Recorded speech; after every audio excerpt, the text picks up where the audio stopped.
우리 다 함께 사도신경으로 우리 신앙을 고백드리시면서 6월 29일 수요일 아침 예배를 우리 하나님 앞에 올려드립니다.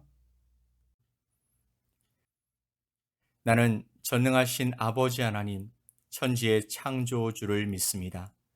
나는 그의 유일하신 아들, 우리 주 예수 그리스도를 믿습니다. 그는 성령으로 잉태되어 동정녀 마리아에게서 나시고 본디오 빌라도에게 고난을 받아 십자가에 못 박혀 죽으시고 장사된 지 사흘 만에 죽은 자 가운데서 다시 살아나셨으며 하늘에 오르시어 전능하신 아버지 하나님 우편에 앉아 계시다가 거기로부터 살아있는 자와 죽은 자를 심판하러 오십니다. 나는 성령을 믿으며 거룩한 공교회와 성도의 교제와 죄를 용서받는 것과 몸의 부활과 영생을 믿습니다. 아멘.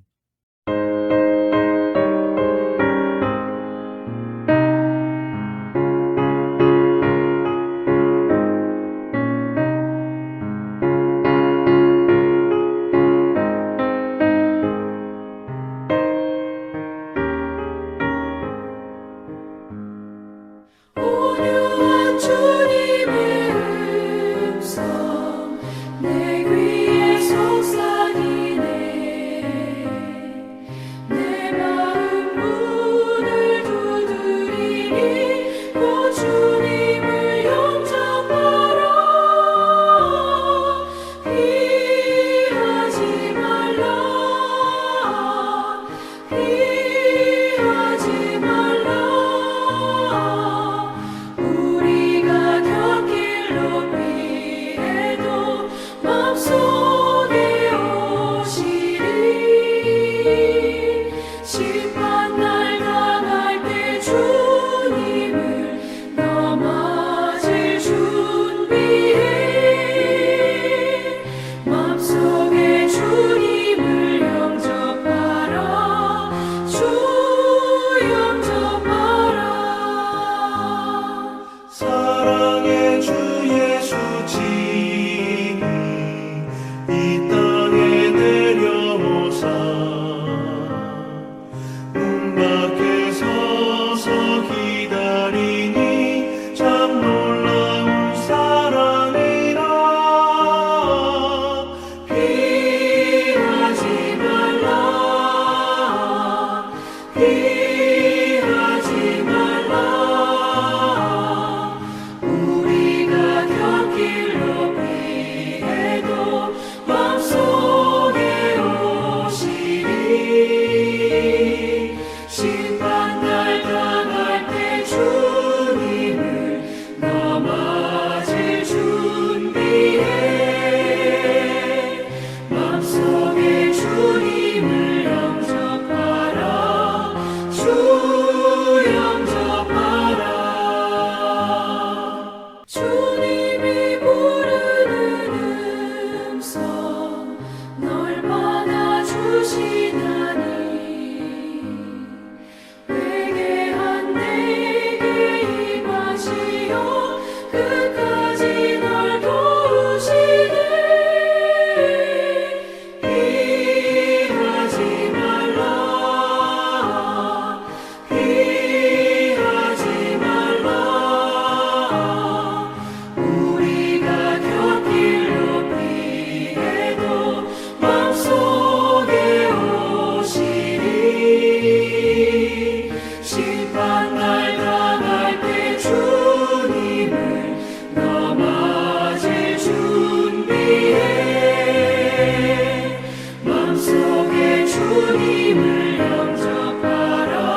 오늘 우리에게 주시는 하나님의 말씀은 사무엘상 12장 19절로 25절 말씀입니다. 사무엘상 12장 19절로 25절 말씀을 우리 함께 보겠습니다.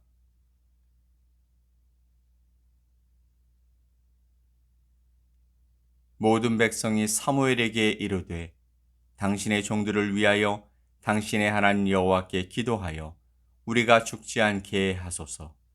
우리가 우리의 모든 죄에 왕을 구하는 악을 더하였나이다. 사무엘이 백성에게 이르되 두려워하지 말라. 너희가 과연 이 모든 악을 행하였으나 여호와를 따르는 데에서 돌아서지 말고 오직 너희의 마음을 다하여 여호와를 섬기라. 돌아서서 유익하게도 못하며 구원하지도 못하는 헛된 것을 따르지 말라. 그들은 헛되니라. 여호와께서는 너희를 자기 백성으로 삼으신 것을 기뻐하셨으므로 여호와께서는 그의 크신 이름을 위해서라도 자기 백성을 버리지 아니하실 것이요. 나는 너희를 위하여 기도하기를 쉬는 죄를 여호와 앞에 결단코 범하지 아니하고 선하고 의로운 길을 너희에게 가르칠 것인즉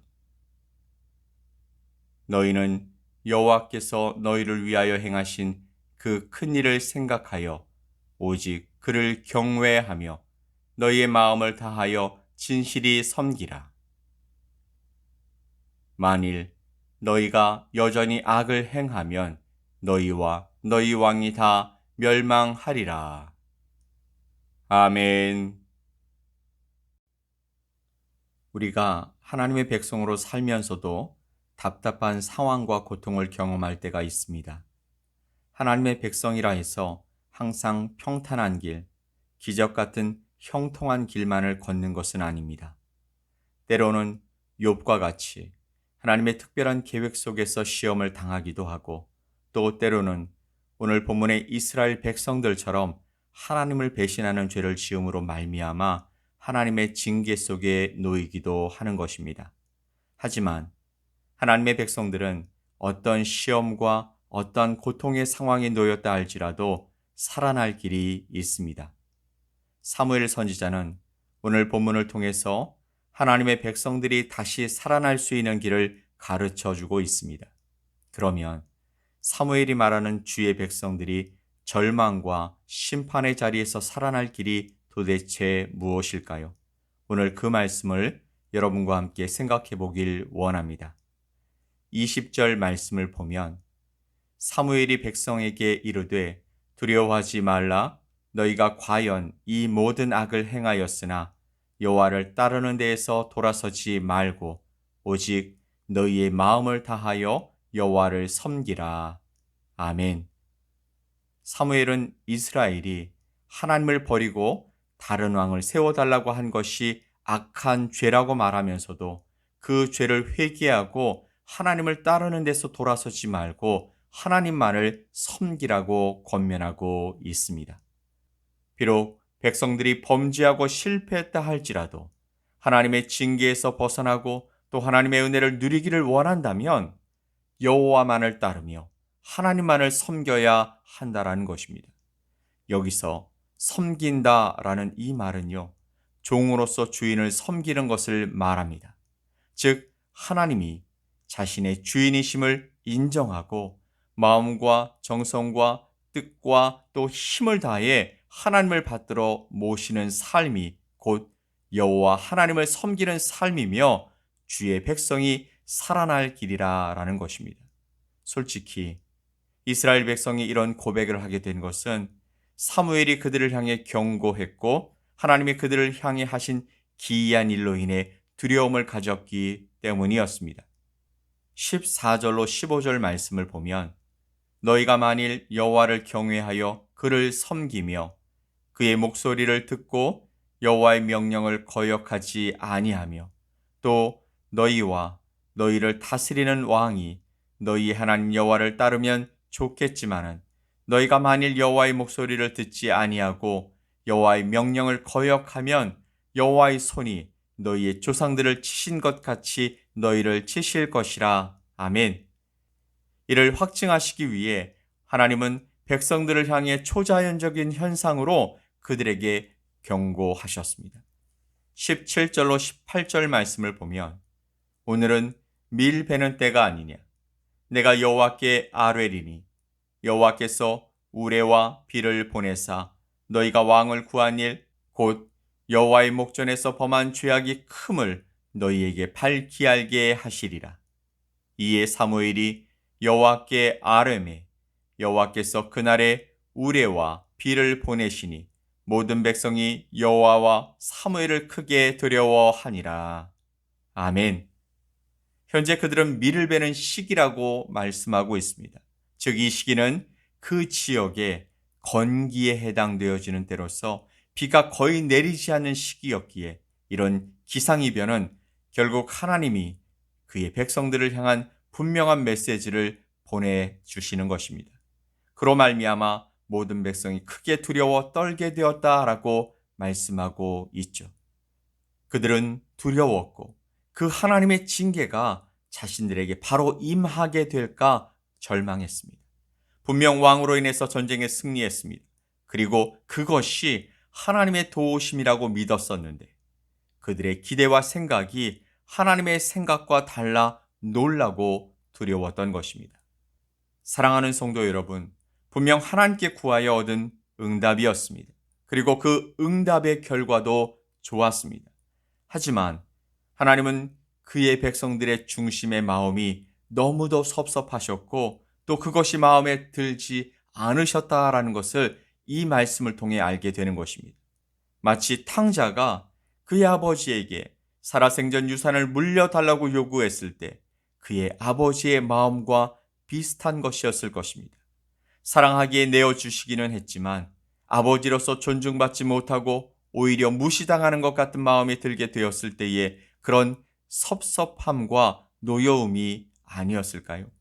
하나님은 그들의 요구를 들어주셨지만 그것이 하나님의 본래의 마음이 아니셨음을 보여주신 것입니다.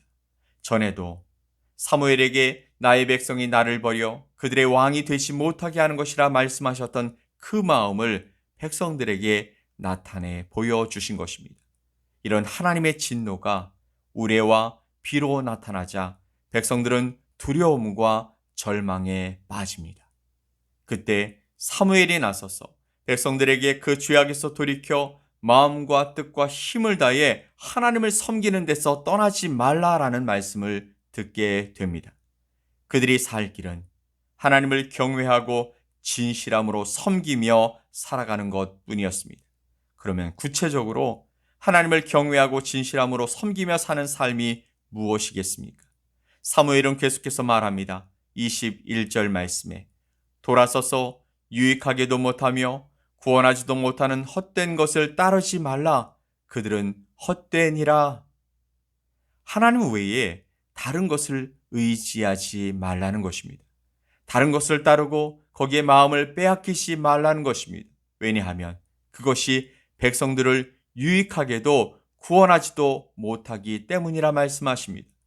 그 헛된 것은 구체적으로 바로 백성들이 요구해 세운 왕이었고 또 이방 민족들이 섬기는 우상이었습니다. 사랑하는 성도 여러분, 절망 속에서도 주님의 백성들이 살아날 길은 오직 하나님께로 돌아서는 것뿐임을 잊지 마십시오. 다른 길을 주신 적이 없으십니다. 천하인간의 구원 얻을 만한 다른 이름을 주신 적이 없다고 말씀하신 것처럼 하나님은 우리의 구원이시고 능력이시고 사랑의 아버지 되심을 믿으시기 바랍니다. 22절 말씀을 보면 그것이 더 분명해 보입니다. 여호와께서는 너희를 자기 백성으로 삼으신 것을 기뻐하셨으므로 여호와께서는 그의 크신 이름을 위해서라도 자기 백성을 버리지 아니하실 것이요. 아멘. 앞선 말씀 속에서는 이스라엘 백성이 하나님의 축복을 받는 길이 백성들의 순종적인 행위 여부에 따라서 좌우된다라고 말했습니다. 그런데 여기서는 백성들이 복을 받을 수 있는 근거가 두 가지로 제시됩니다. 바로 하나님의 선택하심과 하나님의 크신 이름 때문이라고 말씀하고 있죠.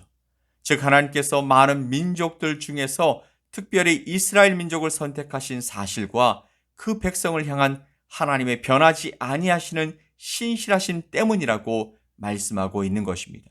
이 얼마나 놀라운 말씀입니까? 결국 우리의 하나님을 향한 태도보다 하나님이 우리를 향하신 그 마음 때문에 우리가 이 모든 복을 누리며 살게 된다라고 말씀해 주시고 있는 것입니다. 사랑하는 성도 여러분, 받은 은혜를 잊어버리는 사람은 어리석은 사람이죠. 왜냐하면 다시는 그 은혜를 받아 누리지 못하게 되기 때문입니다. 하지만 은혜를 기억하고 감사하는 사람은 더 큰 은혜를 누릴 수 있게 됩니다. 지금까지 내 삶과 또 우리의 가정이 지내오면서 받은 주님의 크신 은혜를 절대로 잊지 말고 감사하며 살아갑시다. 하나님께서 행하신 큰 일들을 기억하고 감사하게 될 때, 그래서 하나님께로 우리의 마음과 시선을 돌리고 경외함으로 진실함으로 하나님을 섬기며 살아가게 될 때 하나님의 더 큰 능력을 우리 안에서 경험하며 살게 될 줄 믿습니다. 오늘도 그 하나님을 붙들고 그 하나님께 우리의 마음과 중심을 들여 진실함으로 섬겨가는 복된 하루가 될 수 있게 되기를 예수 그리스도의 이름으로 간절히 축복합니다. 아멘. 우리 함께 기도합시다. 하나님 아버지 감사합니다. 우리의 변화 무쌍한 마음과 그 태도에 우리의 복이 달려있게 하지 아니시고 오직 하나님의 신실하심과 택하심으로 말미암아 우리를 변함없이 사랑하시고 인도해 주시고 복을 주셔서 감사합니다. 오늘 우리에게 하나님을 경외할 것과 진실함으로 섬기는 삶에 대해 말씀해 주셨는데 우리 안에 그 진실함이 있는지 살피는 시간이 되게 하여 주시옵소서. 감사드리며 예수 그리스도의 이름으로 기도 올리옵나이다. 아멘. 하늘에 계신 우리 아버지여, 이름이 거룩히 여김을 받으시오며 나라가 임하시오며 뜻이 하늘에서 이루어진 것 같이 땅에서도 이루어지이다. 오늘 우리에게 일용할 양식을 주시옵고 우리가 우리에게 죄 지은 자를 사하여 준 것 같이 우리 죄를 사하여 주시옵고 우리를 시험에 들게 하지 마시옵고 다만 악에서 구하시옵소서. 나라와 권세와 영광이 아버지께 영원히 싸움나이다. 아멘.